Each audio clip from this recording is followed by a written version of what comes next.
아마도 이렇게 된 것 같습니다. 바울이 다른 선교지에서 조용히 기도하다가 아니면 선교 사역을 힘쓰고 있는데 한 가지 소식이 바울에게 들려오게 됩니다.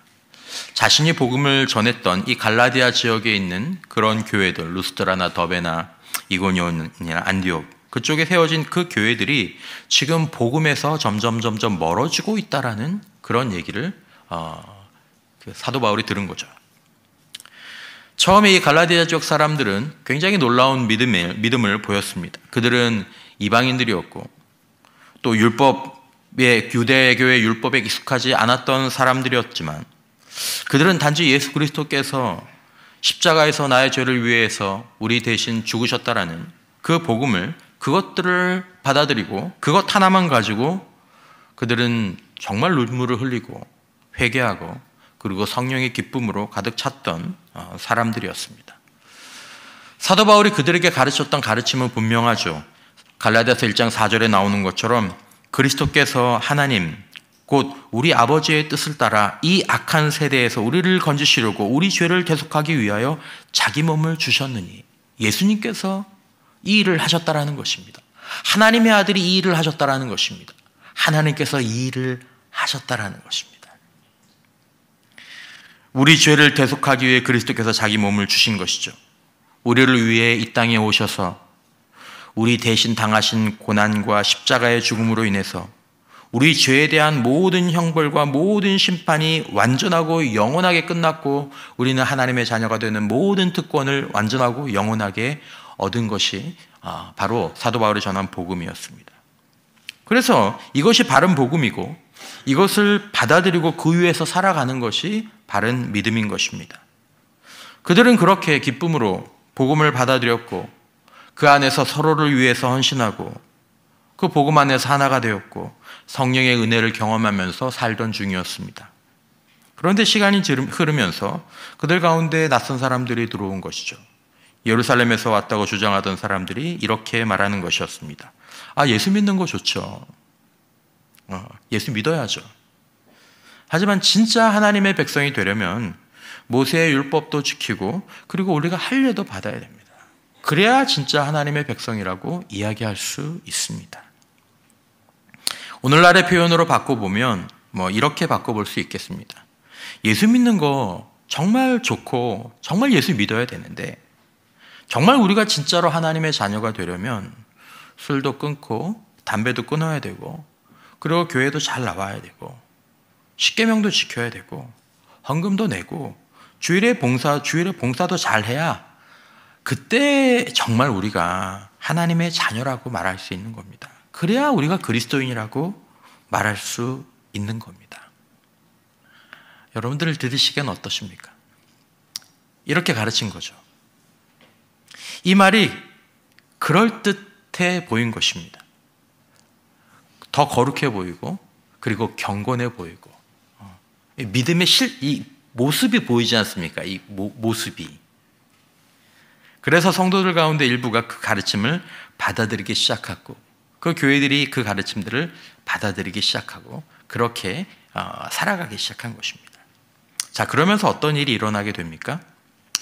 그들의 신앙은 하나님이 무엇을 하셨느냐, 그리스도께서 십자가에서 무엇을 하셨느냐에서 서서히 비율이 생기기 시작하죠.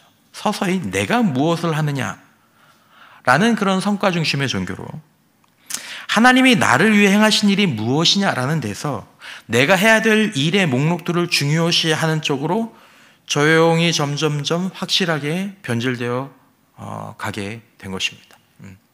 처음에는 이게 중요하고 이건 좀 더 덧붙이는 걸로 그렇게 하다가 점점 더 이것들은 사라지고 이것들이 중요한 기준으로 서서히 등장하게 되는 거죠. 그들의 신앙은 하나님의 은혜 중심에서 나의 행위 중심으로 하나님의 행위를 생각하던 것에서 자기의 행위를 했는지 하지 않았는지 저 사람이 무엇을 했는지 하지 않았는지를 더 생각하고 그것들을 중요하게 여기는 방향으로 점점점 변해가는 것입니다. 제가 어렸을 때 제가 어렸을 때 다니던 그 아버님이 사역하셨던 교회는 이북에서 오신 분들이 세우신 교회였습니다.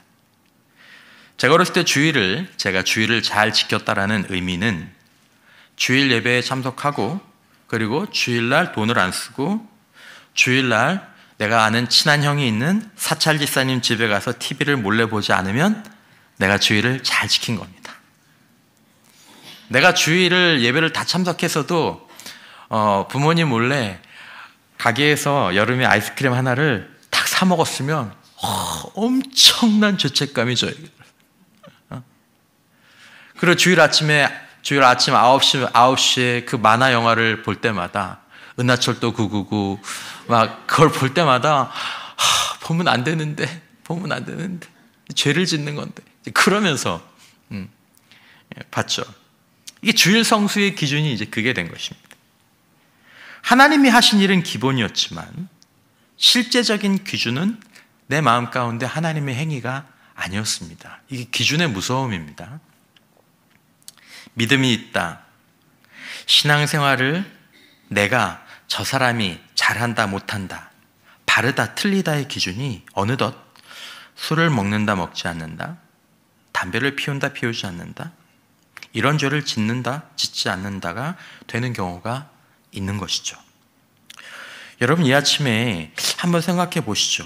나 자신과 다른 사람들의 신앙을 평가하는 기준이 나는 무엇인가? 갈라디아 교회에 들어온 유대인들은 아마도 자신에 대한 뿌듯함을 가지고 물었을 것입니다. 여러분들은 왜 할례를 받지 않습니까?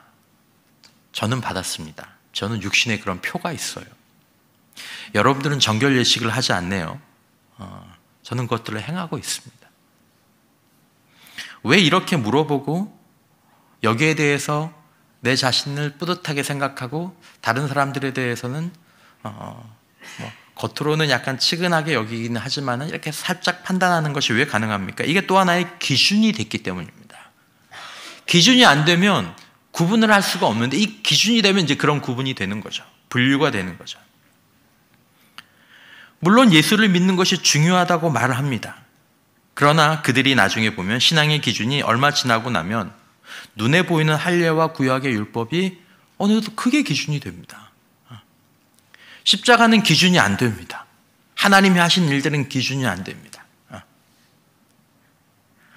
하나님의 행위와 그리스도께서 하신 일이 기준이 될 때에는 그것을 믿음으로 받아들이는 자와 그렇지 않은 자만 있었습니다. 주님이 우리를 위해 하셨어요. 그거 받아들이세요? 하나님이 우리를 위해서 그런 일을 하셨다니까요. 그걸 받아들이시는군요. 그게 믿어주시는군요. 그것만 있었습니다. 그때 우리는 다 같은 은혜가 필요한 사람이었고 다 같이 은혜 받은 사람이었습니다. 믿음으로 구원받은 하나님의 자녀들이었습니다. 자, 그런데 기준이 바뀌자, 기준이 첨가되자 새로운 구분이 서서히 생기기 시작하는 거죠. 술 마시는 사람, 안 마시는 사람, 담배 피우는 사람, 안 피우는 사람, 봉사하는 사람, 봉사하지 않는 사람.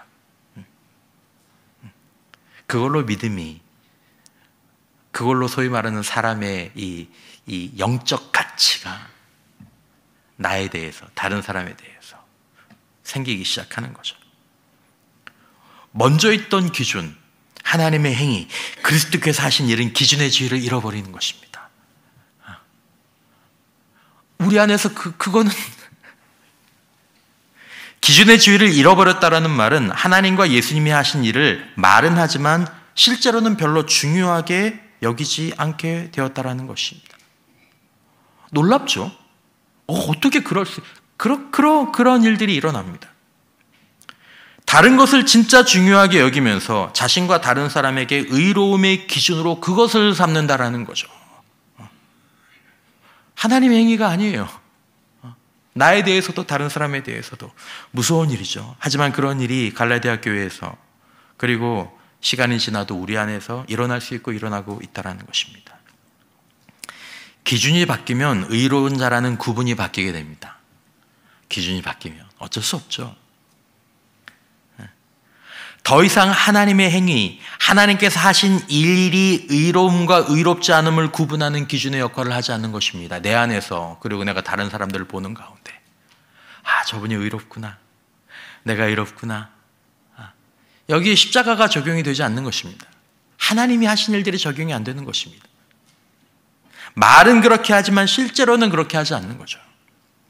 우리가 기준으로 삼은 것으로 의로운 자와 그렇지 않은 자가 나뉘는 것입니다.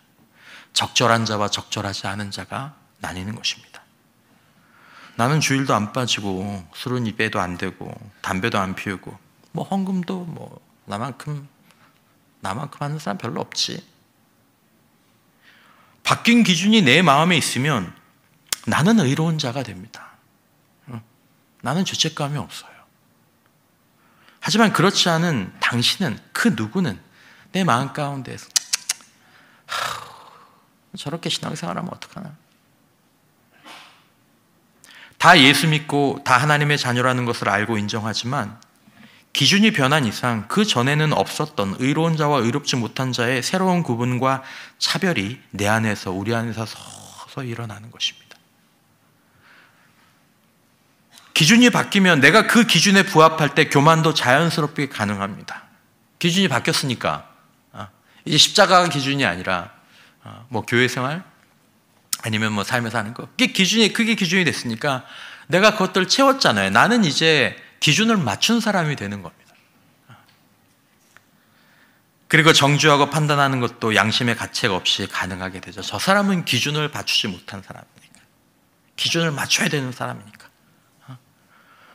십자가가 필요한 게 아니에요. 하나님이 필요한 게 아니에요. 이 기준으로 보면 그 사람이 의롭지 못한 사람이 되는 것이죠. 여러분, 제가 말씀드린 것을 생각하면서 누가 떠오르십니까? 바리새인들이 떠오르시죠. 바리새인이란 의로움의 기준을 사람의 행위에 둔 사람들입니다. 여러분, 그분들의 영혼과 인격이 어땠을지 한번 생각해 보십시오. 내 안에는 어떤 기준을 채웠다라는 자부심이, 그리고 교만의 그림자가 드리워져 있습니다. 아유, 나는 채운 사람이야. 나는 괜찮은 사람이야. 다른 사람들은 그렇지 못한 사람들이 있는 거죠. 그분들의 인격을 생각해 보십시오. 어떤 말을 하겠습니까? 어떤 생각을 하게 있습니까? 그 생각을 하게 되면요, 결국에는 그 말이 나오게 돼 있습니다. 그 생각을 하면 결국에는 그 행동이 나오게 돼 있습니다. 영혼이 빠르게 죽어가고, 저 죄인들, 저 부족한 사람들, 나는 안 그러는데. 사도 바울이 얘기하는 것이 무엇입니까? 처음에 어린아이처럼 예수와 그 십자가를 사랑했던 사람이, 그것에 감격했던 사람이 이제는 바꾼 기준을 맞추는 것에 자신의 마음의 중점을 두고 마음의 교만이 자라고 있죠. 나는 잘하고 있으니까. 그리고 이제 마음껏 바뀐 기준을 가지고 사람들을 판단하고 정죄하는 새로운 바리새인으로 나쁜 의미로 다시 태어나는 것입니다. 바울이 그 소식을 듣고 충격을 받았죠. 그리고 여러분들이 본문을 보시는 것처럼 거룩한 분노를 애써 참으면서 이 글을 전하는 것입니다. 어리석도다. 어리석도다. 왜 그렇게 어리석냐?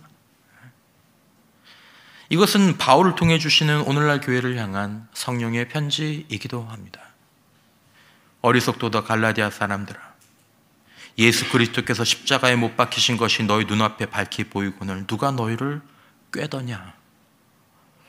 갈라디아 교인들이 십자가를 부인한 게 아닙니다. 사도 바울이 하는 얘기가 그것입니다. 바울이 말하고 싶었던 것입니다. 처음에 당신들을 구원하시는 분이 하나님이셨다면 지금도 앞으로도 여러분들의 구원은 오직 하나님의 행위에 달려 있습니다. 우리의 행위, 여러분들의 행위로는 시작도 못했고 끝낼 수도 없다는 것을 왜 모릅니까? 다시 바른 복음으로 돌아오십시오. 책망하는 것입니다. 사도 바울은 갈라디아 교인들에게 두 가지를 선명하게 대조하면서 대답해 보라고 얘기합니다. 이 글에서 약간의 화가 느껴지죠. 2절에 보면 내가 너희에게서 다만 이것을 알려 하노니 너희가 한번 대답해 봐라. 너희가 성령을 받은 것이 율법의 행위로냐 혹은 듣고 믿음으로냐? 두 가지가 대조된, 한쪽에는 율법의 행위가 있고 다른 쪽에는 믿음이 있습니다. 행위와 믿음이 대조되는 게 아닙니다. 율법의 행위와 믿음이 대조됩니다. 그러니까 행위하고 율법의 행위는 좀 다르다라는 것입니다. 그러니까 지금 사도 바울이 당신들 왜 자꾸 뭘 하려고 하느냐 하지 마라. 그냥 믿기만 해라. 이 얘기를 하는 것이 아닙니다. 왜 자꾸 뭘 하려고 뭘 하라고 그렇게 하느냐. 그거 잘못된 신앙이다. 그 얘기를 하는 것이 아닙니다. 사도 바울이 얘기하는 것은 행위가 잘못된 것이 아니라 율법의 행위가 잘못된 것이다라는 것입니다. 여기서 말하는 율법의 행위라는 것은 무엇을 말하냐 하면 내가 의로움을 얻을 목적으로, 그리고 나의 의로움을 쌓을 목적으로, 그리고 이것으로 의롭게 생각하면서 하는 행위를 율법의 행위라고 얘기합니다. 사실은 동기와 마음이 더 중요한 것입니다. 예수님 당시의 바리새인들은 자신의 의로움을 드러낼 목적으로 사람들이 많은 곳에서 소리를 내어 기도했습니다. 사람들이 보고 사람들이 알지 못하면 그들은 자신의 기도에 대한 동기의 부여를 얻지 못했습니다. 의로움을 드러낼 목적으로, 내가 이렇게 의로운 사람이다라는 것을 드러낼 목적으로 구제를 하고, 의로움을 드러낼 목적으로 11조 생활을 철저하게 하였습니다. 그리고 그것으로 자신이 의롭다고 여겼습니다. 그러니까 말로는 죄인이다, 말로는 부족하다라고 얘기하지만 나 자신의 은근히 의롭다라고 여기는 기준이 내 마음 가운데 들어온 것이죠. 여러분, 기도와 구제와 예배와 11조는 우리를 의롭게 하지 못합니다. 종교활동, 선행활동을 하는 것이 좋은 일이긴 하지만 마치 은행의 적금처럼 10년 만기를 채우면, 종교활동을 채우면 의롭다고 하는 그런 하늘의 증서가 주어지는 것이 아닌데, 일부 기독교적인 배경을 가진 유대인들이 할례와 모세의 율법을 의로움에 추가시키는 것입니다. 추가가 변질의 시작이 됩니다. 기도와 구제, 헌금, 예배, 이것들은 좋은 것입니다. 심지어 우리에게 바른 믿음, 바른 신앙에서 필요한 것이기까지 합니다. 그러나 그것이 우리를 의롭게 하지는 못합니다. 그리고 그것이 우리의 의로움을 입증하는 증거도 되지는 못합니다. 율법의 행위라는 것은 사실은 어떤 행동을 말하는 것이 아니라 그 행위에 담긴 의도와 정신이 무엇이냐에 따라서 어떤 것은 율법의 행위가 되기도 하고, 때로는 똑같은 행동이 믿음이 되기도 하는 것입니다. 중요한 것은 우리가 하는 어떤 행위로 자신의 의로움의 근거를 삼거나 그것들을 생각하면 복음이 변질되고, 복음이 변질되면 신자는 영혼과 마음이 변질되고 삶이 변질되고 그의 영적 운명이 변질되게 되는 것입니다. 이게 이렇게 무섭습니다. 믿음이 무엇입니까? 사도 바울이 얘기하는 믿음이 무엇입니까? 아무런 행위도 하지 않는 것이 믿음입니까? 다시 말씀드리지만 여기서 말하는 바른 믿음은 행위의 반대말이 아닙니다. 여기서 말하는 믿음이란 것은 하나님의 행위를, 하나님께서 하신 일을 조금 어려운 말로 전인격적으로 의지하는 것이 믿음입니다. 여러분, 믿음이란 것은 나의 의로움의 근거를 나의 종교활동이나 나의 선행에서, 나의 성실함에서 찾는 것이 아니라 하나님이 그 행위를 하셨고 그리스도께서 나를 사랑하사 나를 위하여 자기 자신을 버리셨기 때문이라는 것에 나의 의로움에 대한 모든 근거를 두는 것이 믿음입니다. 그게 믿음입니다.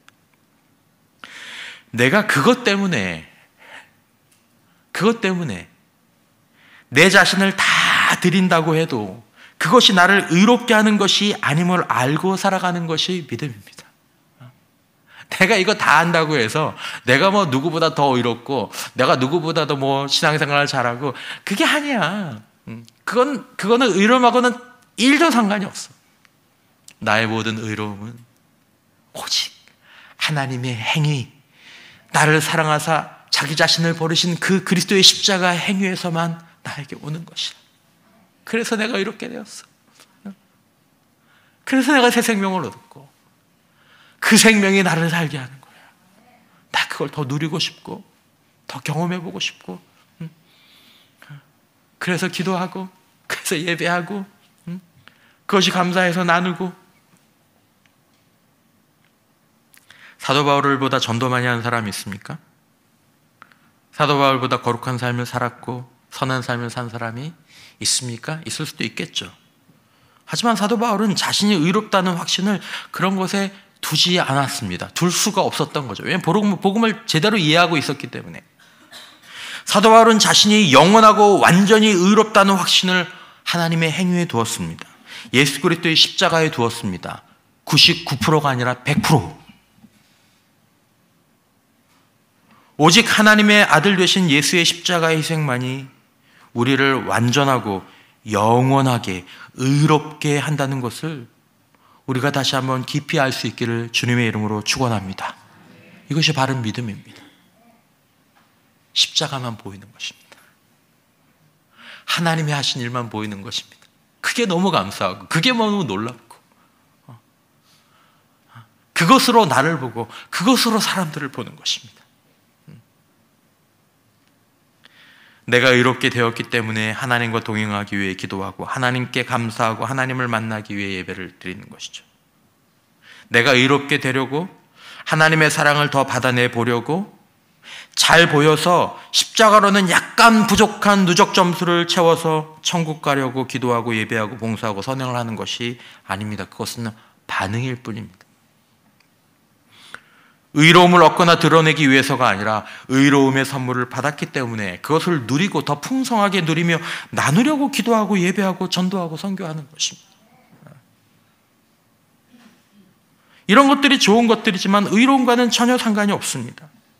그럼에도 불구하고 우리 안에 있는 매우 교묘한 이 종교적인 영성이 이것을 의로움과 상관을 지을 때, 야, 나 이걸 이렇게 하니까 내가 좀 나은 사람인 것 같아.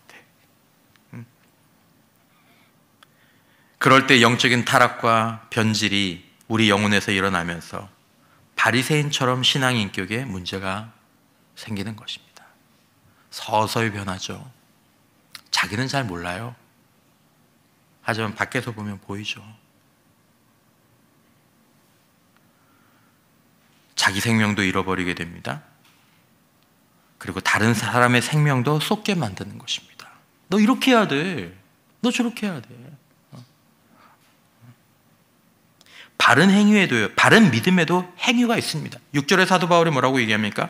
하나님이 아브라함을 믿음에 그것을 그에게 의로 정하셨다 함과 같으니라. 아브라함이 하나님을 믿었잖아요. 아브라함이 하나님을 믿어서 무엇을 할 수 있었습니까? 내 사랑하는 독자 이삭을 나에게 제물로 바쳐라. 우리 가운데 자기 독자를 하나님 앞에 제물로 바칠 수 있는 사람 아무도 없을 겁니다. 아무도 없을 겁니다. 아브라함이 독자 이삭을 바쳤잖아요. 믿음으로 바쳤잖아요. 하나님이 그걸 보시면서 야, 네가 독자 이삭을 바쳤으니까 내가 너 인정해 줄게 그렇게 말씀하셨습니까? 아닙니다. 아브라함의 믿음을 보신 겁니다. 행위를 보신 게 아닙니다. 네가 나를 정말 믿는구나. 이걸 거꾸로 하면 안 되는 것입니다. 바른 믿음에는 신뢰하는 삶이 점점 자라고 믿기 때문에 순종하는 결단이 있는 것입니다. 아브라함이 처음부터 그런 믿음을 가진 것이 아니었습니다. 그의 믿음이 점점점 주님 안에서 자라나갔습니다. 우리의 믿음도 자라게 되기를 주님의 이름으로 축원합니다. 어떤 삶이 있었고 어떤 행동이 있었기 때문에 하나님이 그것을 보고 의로 삼아주신 것이 아니다라는 것입니다. 의로움을 입었기에 하는 행위가 바로 믿음입니다. 내가 예수님 때문에 구원받았는데 이제 내가 술도 끊고 담배도 좀 끊어보고 싶다. 내가 술 못 끊고 담배 못 끊었다고 해서 내가 천국 못 가는 건 아니지만 내가 술 때문에 병나서 담배 때문에 몸을 해치면서 주님의 일을 못하고 굳이 천국을 빨리 갈 필요는 없지 않느냐. 굳이. 예. 주님, 제 안에 계신 날 위해서 죽으시고 부활하신 예수님, 저를 주장하시고 저를 도와주셔서 지금부터라도 건강한 몸으로 행복한 삶, 사랑의 삶을 살 수 있도록 주님 도와주십시오. 하나님의 사랑과 하나님의 의로움하고는 아무런 상관이 없어요. 내가 의로워졌기 때문에, 내가 이제 하나님의 자녀가 되었기 때문에 보다 복된 삶을 살기 위해서 내가 그 기도를 하는 것입니다. 그 노력을 하는 것입니다. 이것이 믿음입니다. 행위를 위해 기도하고 또 노력도 하고 헌신도 하지만 이런 행위는 믿음이지 율법의 행위가 아닌 것입니다. 그것이 의로움과 연결되지 않기 때문입니다. 다른 사람과 비교하거나 판단하는 근거가 되지 않기 때문입니다. 오히려 우리를 위해 행하신 하나님의 행위, 그리스도 행위가 감사하고 놀랍지 않냐? 여러분, 하나님께서 우리를 위해 사신 행위가 너무 놀랍지 않습니까? 여러분, 막 이렇게 얘기하면서. 여러분, 믿음은 사랑의 이유가 됩니다. 율법의 행위는 사랑을 낳지 못합니다. 이 큰 차이입니다. 하지만 믿음은 사랑을 낳습니다. 너무 감사하다. 여러분, 우리는 왜 율법의 행위가 믿음으로 살아가야 합니까? 사도 바울은 얘기하죠. 율법의 행위로는 누구도 의롭게 될 수 없기 때문입니다. 내가 지금 나에게서 의로움을 느끼는 건 완전한 착각이라는 거죠. 10절에서 무릇 율법 행위에 속한 자들은 저주 아래에 있나니 기록된 바 누구든지 율법 책에 기록된 대로 모든 일을 항상 행하지 아니하는 자는 저주 아래에 있는 자라 하였습니다. 또 하나님 앞에서 아무도 율법으로 말미암아 의롭게 되지 못할 것이 분명하니 이는 의인은 믿음으로 살리라 하였습니다. 하나님 앞에서, 하나님 저 술 안 마셔요. 저 담배도 안 펴요. 하나님 저 예배 빠진 적 한 번도 없어요. 지난 10년 동안 저 완전 개근이에요. 하나님 앞에서 율법으로 말미암아 의롭게 되지 못할 것이 분명한, 아무도 율법으로 말미암아 의롭게 되냐. 아니, 그러니까 나 의롭잖아요. 아니야, 넌 그것 때문에 의로운 게 아니야, 아들아. 네가 그걸 가지고 너의 의를 삼았다면 내가 슬프다. 내가 슬프다. 바리새인들은 자신들이 지키는 율법으로 스스로를 의롭게 여겼습니다. 이 착각이에요. 거대한 착각이죠. 율법의 행위는 하나만 어겨도 모든 것을 어긴 것과 똑같이 정죄를 받습니다. 그래, 그것으로 네가 의롭다고 생각하니? 그럼 네가 어제 저지른 그 죄는, 그저께 저지른 그 죄는 넌 죄인이네. 너는 기준에 미달이네. 너는 이렇게 기도도 안 하잖아. 넌 이만큼 섬기지도 않잖아. 넌 여기에 최선을 다하지도 않잖아. 넌 죄인이네. 100가지 중에 8가지, 80가지를 지키면 80점, 30가지를 지키면 30점. 이게 기독교의 셈법이 아닙니다. 1을 어겨도 죄인이고 90개를 어겨도 죄인입니다. 그러면 이렇게 얘기할 수 있죠. 율법주의는 끝없는 러닝머신인 것 같다. 열심히 뛰지만 절대로 목적지에 도달할 수 없다. 24시간 러닝머신을 뛰어도 러닝머신은 목적지에 도착할 수가 없습니다. 계속 달려야 됩니다. 하나님의 행위가 없다면, 그리스도의 사랑의 행위가 십자가에서 없었다면 우리는 모두 다 완전한 죄인입니다. 여러분, 우리가 이것을 잊으면 그리스도의 십자가를 그래도 1%는 제가 뭘 해야 되지 않겠습니까? 99%에 두고 1%를 우리의 행위에 둔다면 그것으로 우리의 은혜에, 누가 그런 얘기, 이 은혜의 물에 독약을 넣은 것과 같다. 1%의 독약을. 그러면 동물이죠. 여러분, 이걸 잊으면 우리는 그때부터 스스로 의롭다고 여기는 바리새인의 종교 생활을 하게 됩니다. 13절에 그리스도께서 우리를 위하여 저주를 받은 바 되사 율법의 저주에서 우리를 속량하셨으니 기록된 바 나무에 달린 자마다 저주 아래에 있는 자라 하였습니다. 이는 그리스도 예수 안에서 아브라함의 복이 이방인에게 미치게 하고 또 우리로 하여금 믿음으로 말미암아 성령의 약속을 받게 하려 함이라. 믿음으로 말미암아라는 말은 내가 믿었다라는 것이 아니라 하나님이 하신 행위, 그리스도께서 하신 행위로 말미암아 성령의 약속을 받게 되는 줄 믿습니다. 그리스도께서 우리를 위하여 저주를 받은 바 되사 율법의 저주에서 우리를 속량하셨으니 야 이걸로 이것 때문에 하나님의 행위, 그리스도의 행위, 우리를 위하여 저주를 받으심으로 우리가 받아야 할 저주가 완전하고 영원히 끝난 것이죠. 마틴 루터가 이런 말을 했습니다. 인간의 가장 깊은 어리석음은 자신의 행위로 하나님 앞에서 의롭게 되려는 시도를 중단하지 않는다는, 틈만 나면 그렇게 하는 것입니다. 내 행위로 나의 의로움을 좀 삼으려는 이 마음들이 나에게, 저에게도 여러분들에게도 우리 안에 항상 잠재되어 있다는 것입니다. 루터가 뭐라고 얘기합니까? 율법은 행하라고 얘기하지만 복음은 이미 행해졌다라고 선포하는 것입니다. 주님 안에 계십니까? 의로운 자입니다. 나는 주님 안에 있습니다. 나는 의로운 자입니다. 우리가 기뻐해야 될 것은 무엇입니까? 누가복음 18장 9절 이하에 바리새인과 세리의 기도가 나옵니다. 9절 이하에 또 자기를 의롭다고 믿고 다른 사람을 멸시하는 자들에게 이 비유로 말씀하시되 나는 의롭고 다른 사람들은 의롭지 않아.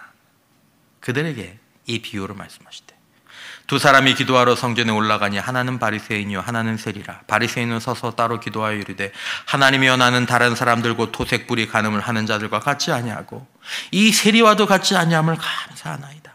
나는 일에 2번씩 금식하고 또 소득에서 11조를 드리나이다. 감사합니다. 하나님. 나의 행위를 기뻐하는 것이 어리석고 나에게 위험하고 다른 형제자매들에게는 무서운 착각입니다. 나에게는 위험하고 그 사람들이 사람들의 영혼을 병들게 하는 것입니다. 세리는 어떻게 기도합니까? 13절 세리는 멀리 서서 감히 눈을 들어 하늘을 쳐다보지도 못하고 다만 가슴을 치며 이르되 하나님이여 불쌍히 여기소서 나는 죄인으로소이다 하였느니라. 예수님 뭐라고? 내가 너에게 이르노니 저 바리새인이 아니고 이 사람이 의롭다 하심을 받고 그의 집으로 데려갔느니라. 바리새인은 의롭다 하심을 받지 못하고 내려. 너는 너의 행위를 의지하잖아. 다 채워서 와. 더 거룩하게 살아서 와. 더 많이 드리고 살아서 와.